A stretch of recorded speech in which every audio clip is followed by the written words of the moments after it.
Ganito sana ang upgrade sa PNP kung si VP Sara ang presidente ng Pilipinas.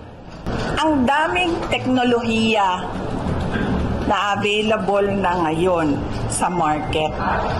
Paano ko ba gagawin at gagamitin ang modern technology para sa trabaho naming mga pulis?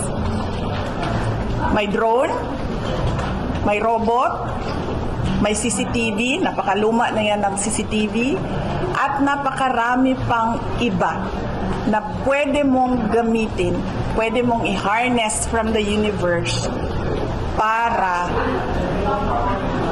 gumaling, gumanda, at umayos ang trabaho ng pulis. Bakit nandoon ka pa rin sa ilalagay ko ang pulis sa kanto? Pero hindi napapagod ang drone.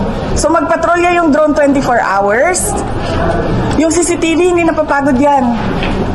So yung CCTV mo 24 hours.